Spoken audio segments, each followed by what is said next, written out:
भारत माता की। भारत माता की। बिहार के स्वाभिमानी और मेहनती भाई बहन, आप सभी के प्रणाम।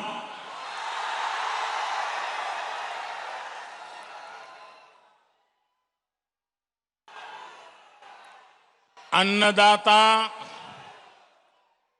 मेहनत कश किसान भाई लोग के ई धान के कटोरा कहल जाए, गौरवशाली धरती के हम नमन करतानी। मां मुंडेश्वरी ताराचंडी माता के ई पावन भूमि पर रउआ सबके अभिनंदन करतानी। बिहार के मुख्यमंत्री श्रीमान नीतीश कुमार जी, केंद्रीय मंत्रिमंडल के मेरे साथी आर.के. सिंह जी, बिहार भाजपा के अध्यक्ष डॉक्टर संजय जायसवाल जी, वीआईपी पार्टी के अध्यक्ष भाई मुकेश साहनी जी, भाजपा सांसद भाई छेदी पासवान जी और मेरे प्यारे भाई और बहनों, साथियों, हाल ही में बिहार ने अपने दो सपूतों को खोया है, जिन्होंने यहां के लोगों को दशकों तक सेवा की है। मेरे करीबी मित्र, गरीबों दलितों के लिए अपना जीवन समर्पित करने वाले और आखिरी समय तक, आखिरी सांस तक मेरे साथ रहने वाले रामविलास पासवान जी, उन्हें मैं अपनी श्रद्धांजलि अर्पित करता हूं। उसी प्रकार से बाबू रघुवंश प्रसाद सिंह जी ने भी गरीबों के उत्थान के लिए निरंतर काम किया। वो भी अब हमारे बीच नहीं है। मैं उन्हें भी अपनी आदरपूर्वक श्रद्धांजलि अर्पित करता हूं। साथियों, आज रोहतास के साथ साथ आसपास के अन्य जिलों के साथी भी यहां आए हैं। तकनीक के माध्यम से भी काफी साथी और एनडीए के उम्मीदवार हमारे साथ जुड़े हैं। मैं आप सभी का अभिनंदन करता हूं। भाइयों और बहनों, सबसे पहले तो मैं बिहार के लोगों को बधाई देना चाहता हूं। बधाई इस बात के लिए कि बिहार के लोग इतनी बड़ी आपदा का डटकर मुकाबला कर रहे हैं। कोरोना महामारी से बचने के लिए तेजी से जो फैसले लिए गए हैं, जिस तरह बिहार के लोगों ने काम किया, नीतीश जी के नेतृत्व में एनडीए सरकार ने काम किया, उसके नतीजे आज दिख रहे हैं। दुनिया के बड़े बड़े अमीर देशों की हालत किसी से भी छिपी नहीं है। अगर बिहार में तेजी से काम न हुआ होता तो ये महामारी न जाने कितने साथियों की, हमारे परिवारजनों की जान ले लेती।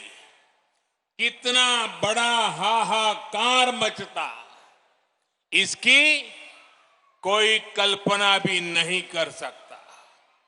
लेकिन आज बिहार कोरोना का मुकाबला करते हुए सारी सावधानियों के साथ लोकतंत्र का पर्व मना रहा है। साथियों, मैंने बिहार के बहुत से लोगों के साथ करीब से काम किया है, उनसे बहुत कुछ सीखा भी है। एक बात जो बिहार के लोगों में बहुत अच्छी होती है वो है उनकी स्पष्टता। कभी बिहार के लोग कंफ्यूजन में नहीं रहते, किसी भ्रम में नहीं रहते। मैं और एक बधाई भी देना चाहता हूं। बिहार के लोगों को ये बधाई इसलिए देना चाहता हूं क्योंकि चुनाव के इतने दिन पहले ही उन्होंने अपना स्पष्ट संदेश सुना दिया। जितने सर्वे हो रहे हैं, जितनी रिपोर्ट आ रही है, सब में यही आ रहा है, बिहार में फिर एक बार एनडीए सरकार बनने जा रही है।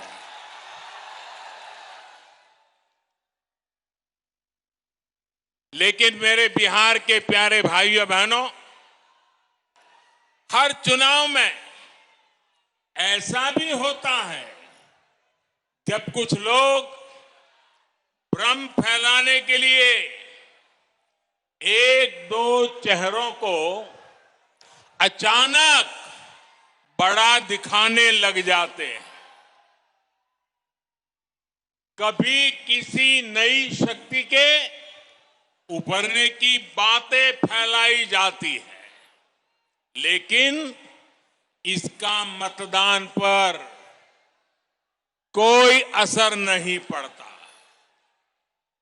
बिहार का मतदाता तो इतना समझदार है कि वो भ्रम फैलाने वालों की हर कोशिश को खुद ही नाकाम कर रहा है। बिहार के लोगों ने मन बना लिया है, बिहार के लोगों ने ठान लिया है कि जिनका इतिहास बिहार को बीमारू बनाने का है, उन्हें आसपास भी नहीं फटकने देंगे। भाई बहनी लोगन, भारत के दिल बाटे बिहार, भारत के सम्मान बा बिहार, भारत के स्वाभिमान बा बिहार, भारत के संस्कार बा बिहार, आजादी के जय घोष बा बिहार, संपूर्ण क्रांति के शंखनाद बा बिहार, आत्मनिर्भर भारत के परचम बा बिहार। देश के सुरक्षा हो या देश के विकास, बिहार के लोगन सबसे आगे रहलन। बिहार के सपूत गलवान घाटी में तिरंगा के खातिर शहीद हो गए, लेकिन भारत माता के माथा ना झुके दले। पुलवामा हमले में भी बिहार के जवान शहीद भइले। हम उनके चरणन में शीश झुकावतानी, श्रद्धांजलि देवतानी। बिहार अब विकास की ओर तेजी से बढ़त बात है। अब बिहार के कोई बीमारू बेबस राज्य नहीं कह सकत लालटेन के जमाना गईल।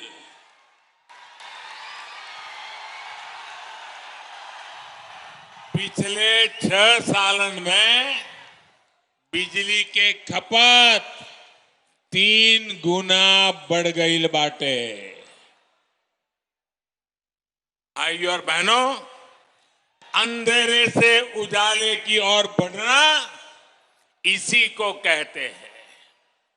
बिहार के लोग भूल नहीं सकते वो दिन जब सूरज ढलते का मतलब होता था सब कुछ बंद हो जाना, ठप पड़ जाना।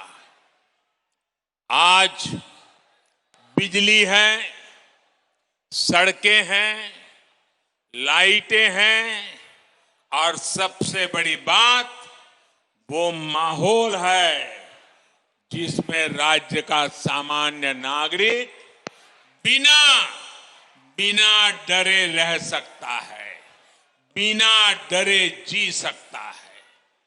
वो दिन जब सरकार चलाने वालों की निगरानी में दिन दहाड़े डकैती होती थी, हत्याएं होती थी, रंगदारी वसूली जाती थी। वो दिन जब घर की बेटियां घर से निकलती थी तो जब तक वापस ना आ जाए माता पिता की सांस अटकी रहती थी। जिन लोगों ने एक एक सरकारी नौकरी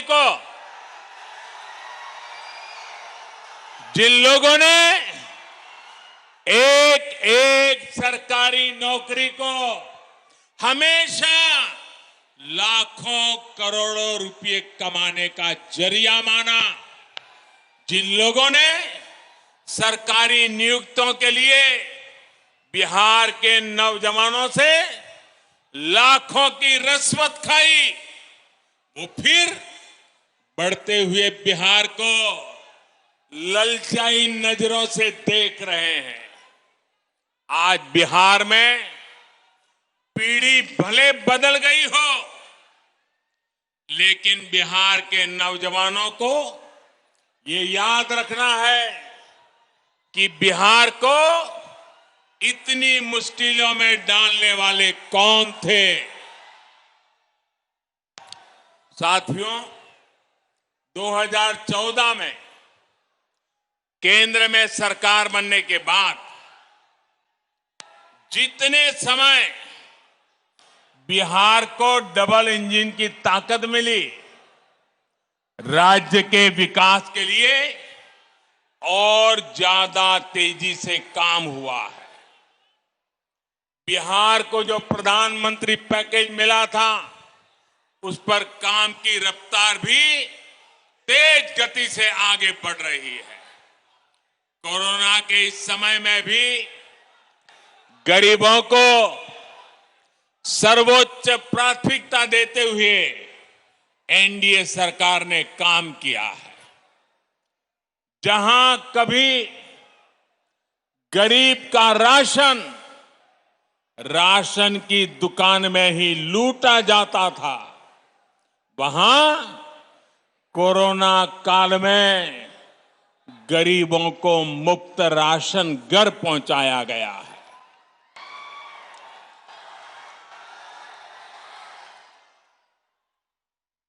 गरीब भूखा न सोए, त्योहार ठीक से मना सके, दिवाली और छठ पूजा ठीक से मना सके, इसके लिए मुफ्त अनाज की व्यवस्था भी की गई है।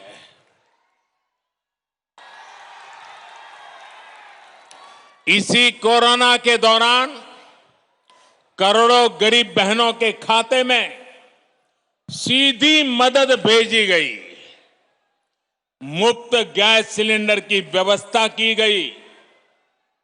शहरों में जो रेहड़ी ठेला चलाने वाले साथी हैं उनके लिए भी बैंकों से आसान ऋण सुनिश्चित कराया जा रहा है ताकि वो अपना काम फिर शुरू कर सके, आगे बढ़ सके। साथियों, देश जहां संकट का समाधान करते हुए आगे बढ़ रहा है, ये लोग देश के हर संकल्प के सामने रोड़ा बनकर खड़े हैं। देश ने किसानों को बिचौलियों और दलालों से मुक्ति दिलाने का फैसला लिया तो ये बिचौलियों और दलालों के पक्ष में खुलकर मैदान में है। मंडी और एमएसपी का तो बहाना है, असल में दलालों और बिचौलियों को बचाना है। याद कीजिए, लोकसभा चुनाव से पहले जब किसानों के बैंक खाते में सीधे पैसे देने का काम शुरू हुआ था, तब इन्होंने कैसे कैसे भ्रम फैलाया था। जब देश की रक्षा के लिए राफेल विमानों को खरीदा गया, तब भी ये बिचौलियों और दलालों की भाषा बोल रहे थे। साथियों, आज देश की जनता, देश के किसान, देश के नौजवान देख रहे हैं कि इन लोगों के लिए देश हित नहीं, दलालों का हित ज्यादा महत्वपूर्ण है। इसलिए जब जब बिचौलियों और दलालों पर चोट की जाती है, तब तब ये तिलमिला जाते हैं, बौखला जाते हैं। आज हालत ये हो गई है कि ये लोग भारत को कमजोर करने की साजिश रच रहे लोगों का साथ देने से भी नहीं हिचकिचाते। आप मुझे बताइए, जम्मू कश्मीर से आर्टिकल 370 हटने का इंतजार देश बरसों से कर रहा था या नहीं? ये फैसला हमने लिया, एनडीए की सरकार ने लिया, लेकिन आज ये लोग इस फैसले को पलटने की बात कर रहे हैं। ये कह रहे हैं कि सत्ता में आए तो आर्टिकल 370 फिर लागू कर देंगे। और इनका दुस्साहस देखिए, इतना कहने के बाद भी ये लोग बिहार के लोगों से वोट मांगने की हिम्मत दिखा रहे हैं। जो बिहार अपने बेटे बेटियों को सीमा पर देश की रखवाली के लिए भेजता है, क्या ये उसकी भावना का अपमान नहीं है? मैं जवानों और किसानों की भूमि बिहार से इन लोगों को एक बात एकदम स्पष्ट कहना चाहता हूं। ये लोग जिसकी चाहे मदद ले लें, देश अपने फैसलों से पीछे नहीं हटेगा। भारत अपने फैसलों से पीछे नहीं हटेगा। भाई और बहनों, इन लोगों को आपकी जरूरतों से कभी सरोकार नहीं रहा। इनका ध्यान रहा है अपने स्वार्थों पर, अपनी तिजोरी पर। यही कारण है कि भोजपुर सहित पूरे बिहार में लंबे समय तक बिजली, सड़क, पानी जैसी मूल सुविधाओं का विकास नहीं हो पाया। हालत ये थी कि कैमूर में जिस दुर्गावती सिंचाई परियोजना का शिलान्यास, आप याद रखिए ये सारी बातें, कैमूर में जिस दुर्गावती सिंचाई परियोजना का शिलान्यास बाबू जगजीवन राम जी ने 70 के दशक में किया था, 70 के दशक में, वो इतने वर्षों में भी पूरी नहीं हुई थी। इस काम को एनडीए सरकार ही पूरा कर रही है। साथियों, बिहार के विकास की हर योजना को अटकाने और लटकाने वाले ये लोग हैं जिन्होंने अपने 15 साल के शासन में लगातार बिहार को लूटा, बिहार का मान मर्दन किया। आपने बहुत विश्वास के साथ इन्हें सत्ता सौंपी थी, लेकिन इन्होंने सत्ता को अपनी तिजोरी भरने का माध्यम बना लिया। जब बिहार के लोगों ने इन्हें सत्ता से बेदखल कर दिया, नीतीश जी को मौका दिया, तो ये बौखला गए।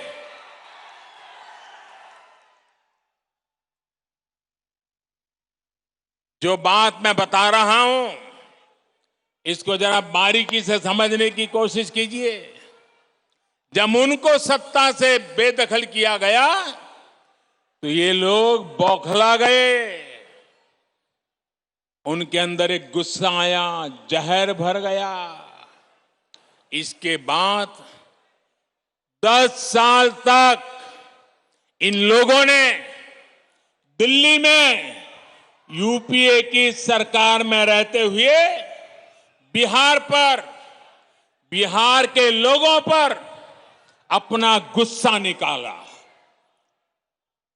और मुझे याद है, मैं भी गुजरात का मुख्यमंत्री था, नीतीश जी बिहार के मुख्यमंत्री थे, और जब हम भारत सरकार की मीटिंगों में जाया करते थे, नीतीश जी बार बार उनको कहते थे कि आप बिहार के काम में रोड़े मत अटकाइए, बिहार के राजनीति का अखाड़ा दिल्ली को मत बनाइए। लेकिन 10 साल तक यूपीए सरकार में बैठे लोगों ने, जिसको टाइट चाबी करने के लिए बिहार के लोग पहुंचे हुए थे, वे पराजय के गुस्से में नीतीश जी को एक काम नहीं करने देते थे। 10 साल बर्बाद कर दिए नीतीश जी के।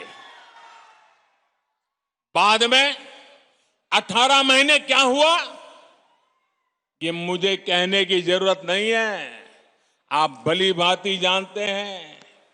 इन 18 महीनों में परिवार ने क्या क्या किया, कैसे कैसे खेल किए, कौन सी बातें अखबारों में छाई रहती थी, कौन सी बातें टीवी वालों को भाती थी, ये बातें मुझे कहने की जरूरत नहीं है।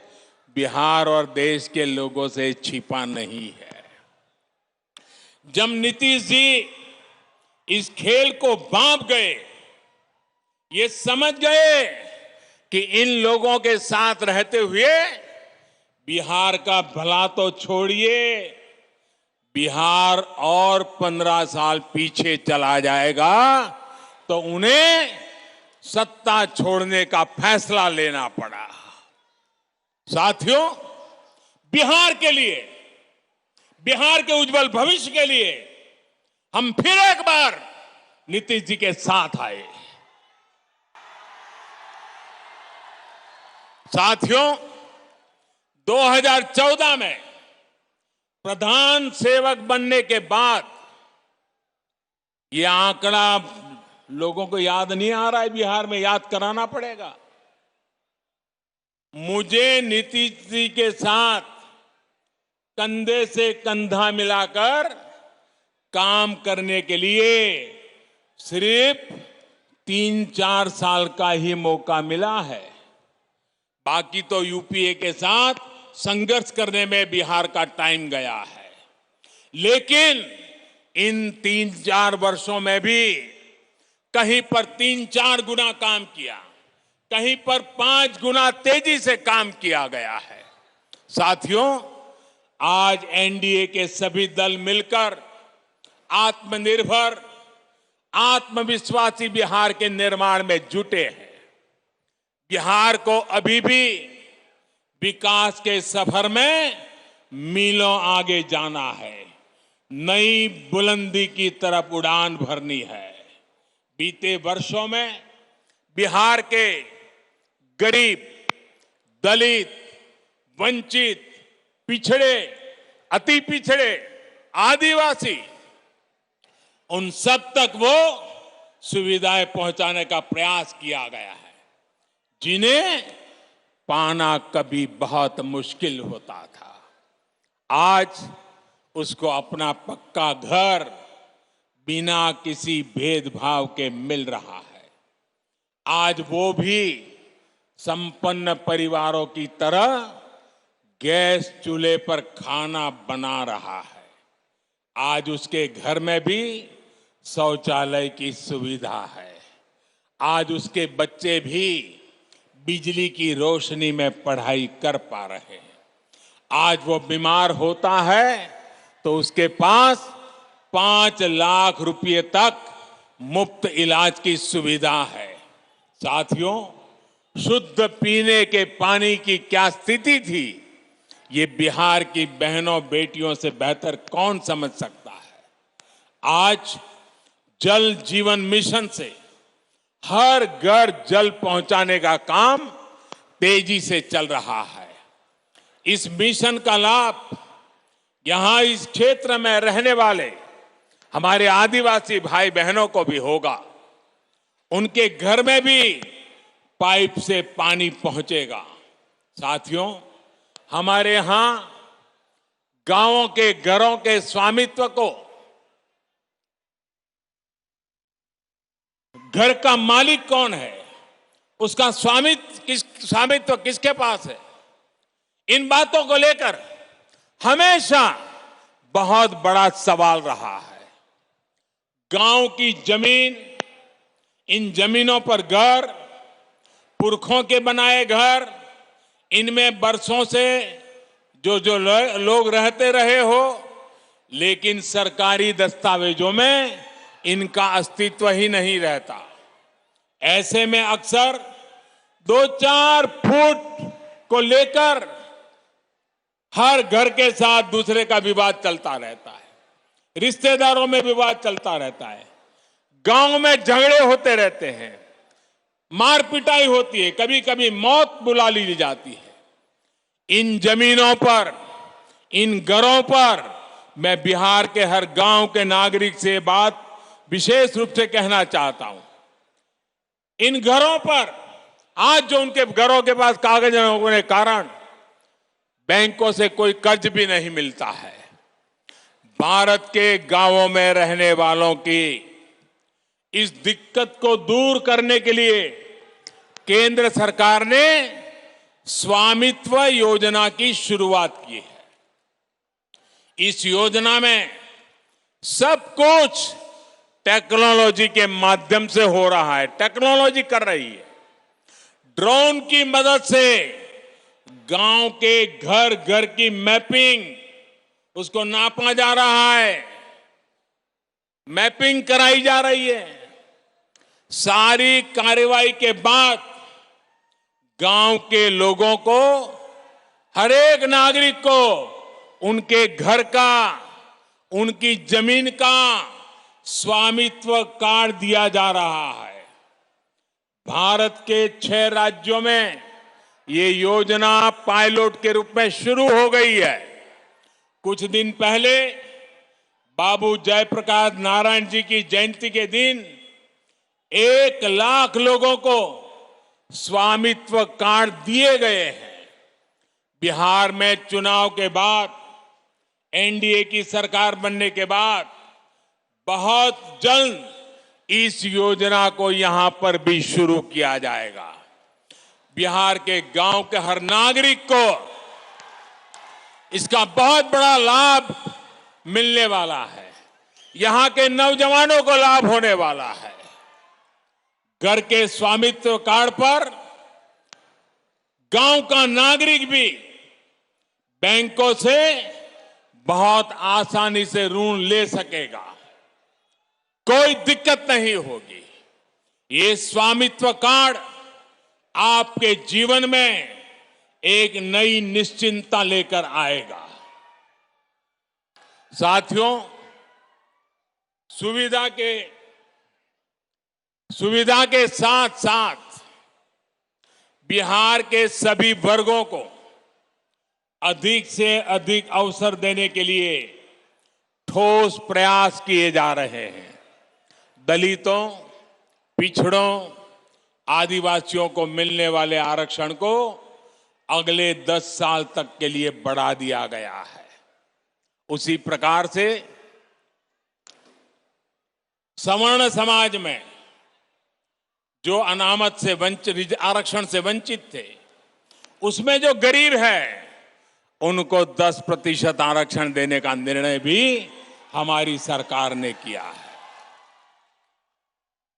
यही नहीं, सरकारी भर्ती प्रक्रिया में जो सुधार किए जा रहे हैं उसका भी लाभ बिहार को मिलना तय है। इस क्षेत्र के भी बहुत से युवा एंट्रेंस एग्जाम के लिए बड़े शहरों का रुख करते हैं। बार बार होने वाली परीक्षाओं के कारण युवा साथियों का समय, ऊर्जा और धन तीनों बर्बाद होता था। अब देश में अधिकतर प्रतियोगी परीक्षाओं के लिए कॉमन एंट्रेंस टेस्ट की सुविधा मिलने से युवा साथियों की परेशानी कम होगी। एक ही एग्जाम से सरकार के अनेक नौकरी के दरवाजे खुलेंगे। साथियों, एक और बड़ा प्रयास किया जा रहा है मातृभाषा में शिक्षा को लेकर। अभी हमारे डॉक्टर जायसवाल जी जब मैं आया, बड़े विस्तार से इसका वर्णन कर रहे थे। और ये काम जब मैं कह रहा हूं, मैं कहता हूं मन बुद्धि कर्म से मैं स्वर्गीय आदरणीय कर्पूरी ठाकुर साहब को आदरपूर्वक श्रद्धांजलि भी देता हूं। आज वो जहां भी होंगे, हमारी इस कल्पना से वो हम पर आशीर्वाद बरताते होंगे। भाइयों बहनों, देश की शिक्षा व्यवस्था में तो बिहार का गौरवशाली इतिहास रहा है। राष्ट्रीय शिक्षा नीति से प्रेरणा लेते हुए अब कोशिश होगी मेडिकल, इंजीनियरिंग समेत सभी तकनीकी कोर्सेज को भी मातृभाषा में पढ़ाने की शुरुआत की जाएगी। उसके कारण, अंग्रेजी के अभाव के कारण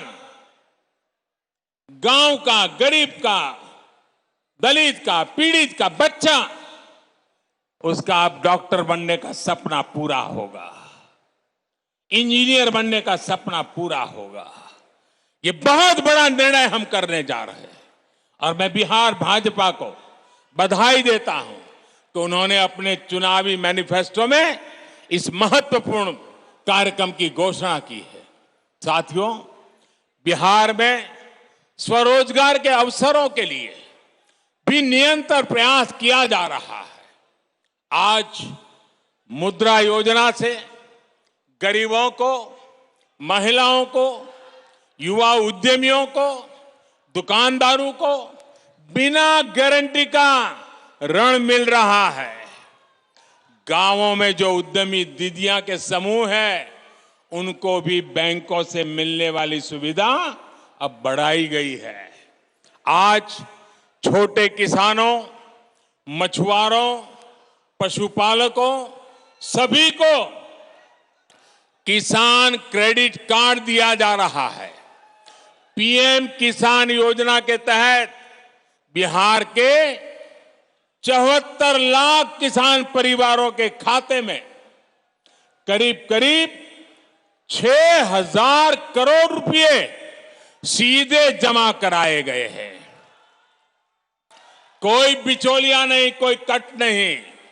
साथियों, कनेक्टिविटी एनडीए की डबल इंजन की सरकार की प्राथमिकता रही है, पहचान रही है।